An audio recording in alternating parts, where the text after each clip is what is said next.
Buenas tardes. Hoy les hablaremos sobre los principales precursores que iniciaron la educación inicial. Vamos a hablar sobre algunos de ellos. Por ejemplo, vamos a hablar de María Montessori. ¿Quién es María Montessori? Ella es una italiana que decidió ir más allá de lo que su padre le decía. Ella a los 14 años empezó una ingeniería, la cual abandonó al año siguiente para inscribirse en la Universidad de Roma, y en el año 1896 se graduó siendo la primera mujer doctora. De ahí se metió a trabajar en clínicas psiquiátricas, donde sus pacientes en su mayoría eran niños. Es ahí donde María Montessori se enfoca al estudio de los niños. ¿Por qué? Porque ella es donde dice que los niños no se curan con medicamento, sino más bien la cura para ellos es la pedagogía. Es ahí que le nace a María Montessori indagar más allá, ir más allá con los niños. ¿Qué es lo que les pasa? ¿Por qué son así? Si un paracetamol tal vez los puede curar, pues no es así. Entonces, ella presenta esta propuesta al Congreso y es aceptada. Los congresistas la mandan a Londres y París para que fundamente más su teoría. Al regresar, en 1907 es fundada la primera escuela donde hacen a María Montessori la directora general de esa institución.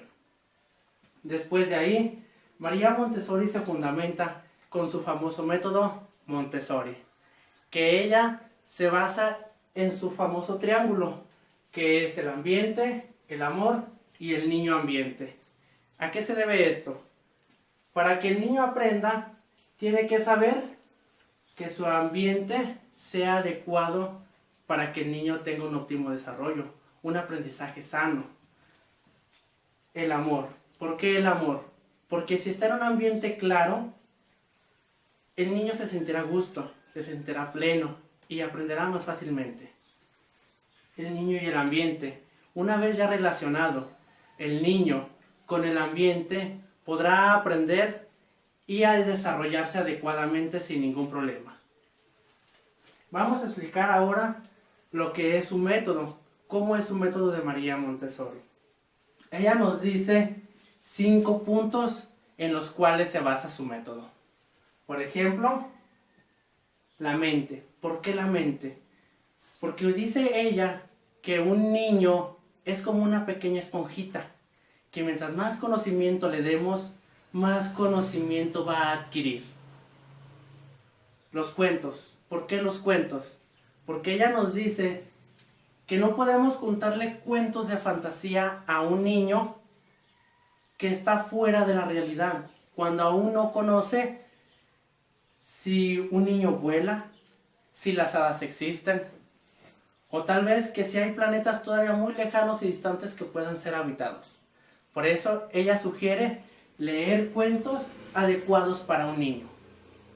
También nos dice sobre el juego. Es ahí donde nosotros vemos, y muchos más grandes autores han dicho esto, el niño aprende mediante el juego. ¿Por qué? Porque es básicamente la base principal en el niño, el juego. El ambiente. El niño tiene que estar en un ambiente adecuado para poder aprender.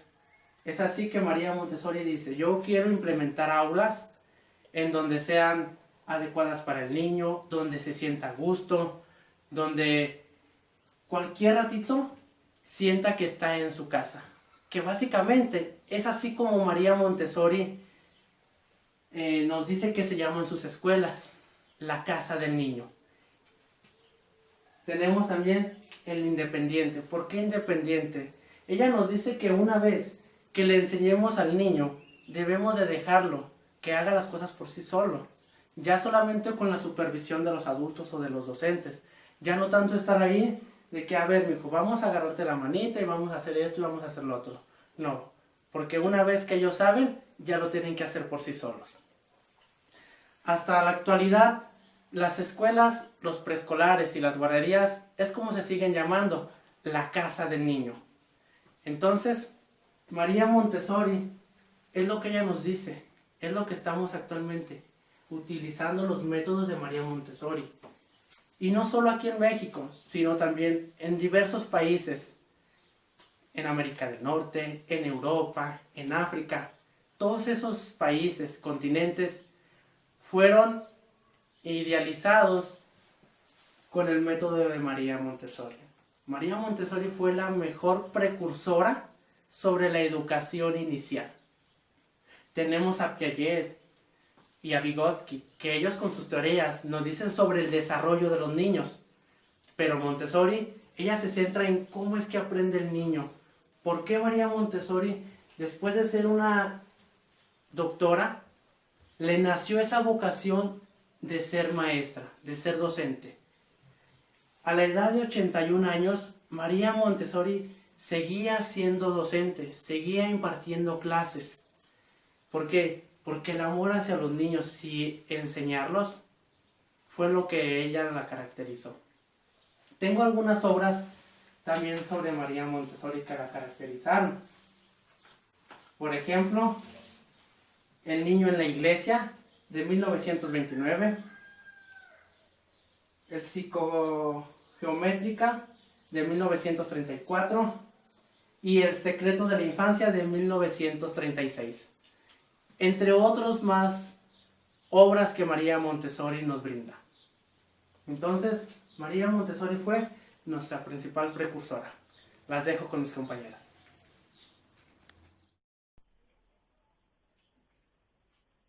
Hola, buenos días. Yo les voy a hablar de las hermanas Agassi. Bueno, primero vamos a comenzar por saber quiénes fueron estas hermanas.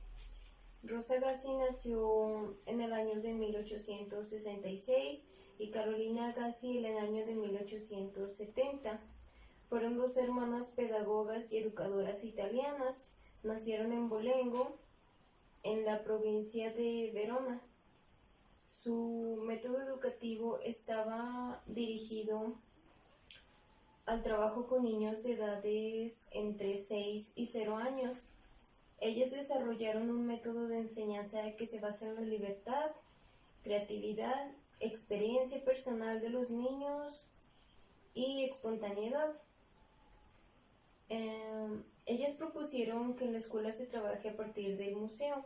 Este está formado por objetos que los niños manipulan con frecuencia y que les son de gran valor afectivo. Luego se encuentra lo que es el museo didáctico. Este consiste en colecciones variadas de cosas u objetos que los niños y maestros van dándoles. Los objetos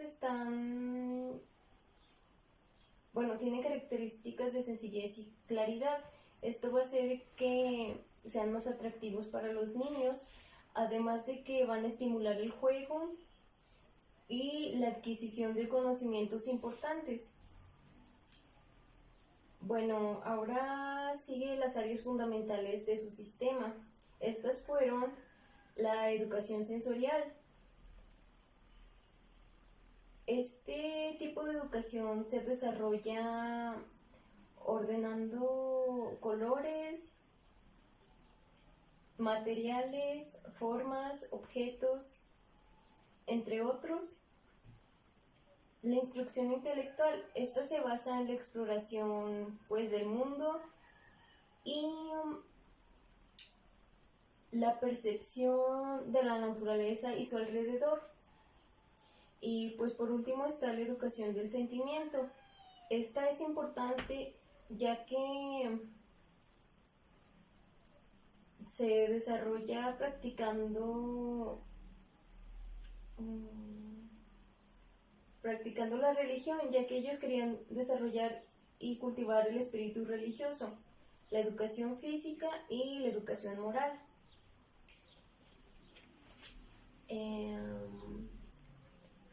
Los museos. Para realizar estas actividades, las hermanas Agassi decidieron hacer uso de materiales que no se usaban. Se le conocían como materiales reciclables. Estos eran para crear diferentes museos, por ejemplo, ellos les llamaban el Museo del Pobre o el Museo Didáctico. Bueno, luego se encuentra el papel del juego. Uno de los juegos que ellas usaban para llevar los diferentes tipos de aprendizaje era la cesta de los tesoros. Esta actividad consistía en sentar al niño de entre 5 y 6 meses cuando ya fuera capaz de mantenerse sentado, acercarle una canasta con varios objetos que ellos irían alternando para que se les facilitara el poder tomarlos con facilidad y que pudieran además explorarlos. Esta actividad se hacía hasta que el niño pudiera caminar. Nos encontramos también la importancia de la salud. Esto era algo muy importante para ellas. Ellas comenzaban cada mañana con su higiene personal, logrando que los niños más mayores no solo se preocuparan de su propia higiene, sino que se encargaran de ellos también de ayudar a los más pequeños, ya sea vestirse, repartirles jabones o ropa. No solo hacían estas actividades, sino también se encargaban de algunas labores domésticas, como lavar trastes, el poner la mesa, doblar ropa, etc. Después nos encontramos con el desarrollo del lenguaje. Este juega un papel importante en la educación del niño, ya que a partir de ella se puede trabajar aspectos importantes para su desarrollo, como lo es la educación sensorial, la matemática, de los objetos y entre otros. Ellas se enfocaban más en utilizar las canciones, ya que era una forma más didáctica y pues a los niños les gustaba más interactuar con ellos mismos. Además de que ellas trataban de hacer sus actividades más divertidas y cómodas para ellos. Pues esto sería todo de estos temas. Mi compañera Saraí les seguirá diciendo más sobre este tema. Seguiremos hablando acerca de las hermanas Agassi. Otro punto importante fue la atención a los más desfavorecidos. Las hermanas Agassi se caracterizaban por tener un método sencillo y económico al que cualquier familia podía acceder. Ellas implementaron la idea de poner un huerto, porque decían que conforme iba creciendo la plantita, el niño se iba motivando cada vez más. Otro punto importante son objetos y materiales del hogar como recursos educativos. Las hermanas trabajaban con los niños que pertenecían a las familias de bajos recursos. Ellas utilizaban materiales y objetos, ropa usada, lentejas, envases y cosas que se les proporciona el entorno cotidiano. A partir del uso de estos materiales, al hacer las tareas cercanas al entorno, ellas podían identificar el potencial de los niños. Las hermanas sostenían que los niños aprenden utilizando la intuición en contacto con la vida. Y pues vamos a conocer el fundamento teórico de las hermanas Agassi. La propuesta se enmarcó dentro del movimiento de la Nueva España a finales del siglo XIX. El objetivo fue emprender un proceso de renovación de las tradicionales formas de enseñar. El principal fundamento era una educación activa. Y por último vamos a ver los principios pedagógicos. Los principios pedagógicos que nos dejaban las hermanas Agassi son: conocimiento del niño a través de la observación, un carácter globalizador y una valoración de la actividad del niño, y por último, valor de la alegría. Esto incluye el juego libre y ordenado. Pues esto fue todo acerca de las hermanas Agassi. Daniela y yo les hablaremos de Bobby de Crowley. Una de las frases que me gustó mucho fue que la escuela ha de ser para el niño, no el niño para la escuela. Bobby de Crowley nació el 23 de julio de 1871 y falleció en 1932. De Crowley estudió en la Universidad de Gante. Otro de los puntos muy importantes es que creó el Instituto de Crowley, que es para deficiencia de mentes. En 1907 fundó la institución École d'Hermite. También durante ese periodo publicó sus teorías sobre la globalización y los centros de interés. Este es el Instituto de Crowley y aquí hay algunas fotos de cómo se trabaja. Centros de interés.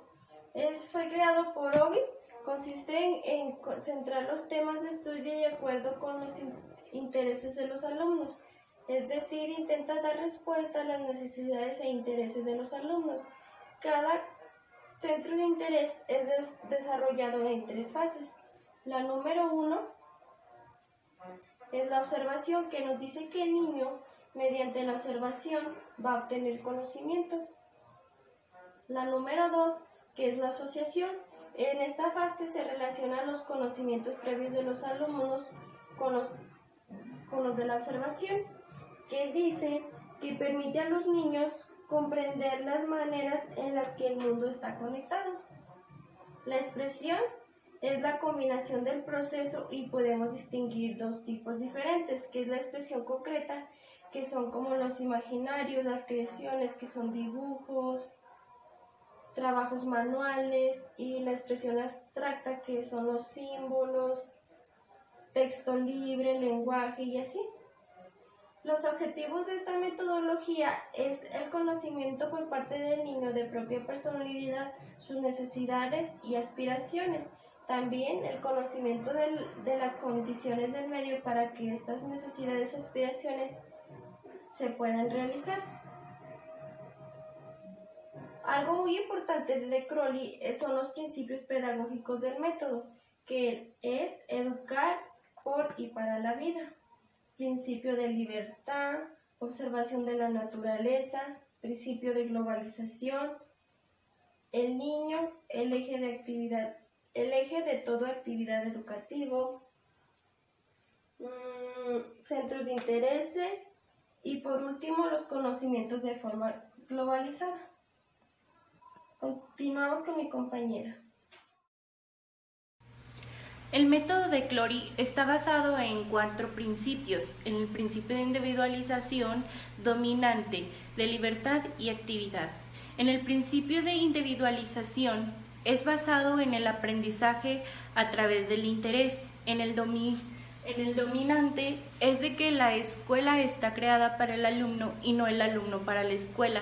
En el de libertad es principalmente en la autonomía del alumno, y en el de actividad de que necesita tener constante trabajo para poder lograr el aprendizaje. De Crowley se basó en el aprendizaje de la vida. Para él, el aprendizaje es a través de la observación, asociación y exploración. Para De Crowley, una escuela no necesariamente tendría que ser en una aula, sino poderla encontrar en el parque, en una sala, a través del aprendizaje que va surgiendo conforme va teniendo experiencias. Para De Crowley, el juego es muy importante, ya que juega un papel muy importante para que el niño tenga interés en aprender y así seguir estudiando. La caja de Crowley se compone por 3 cierres. Se tenía que abrir y cerrar en el menor tiempo, pero antes de eso se tenía la oportunidad de observarla. Esto con el fin de evaluar la actividad visomanual y visoespacial.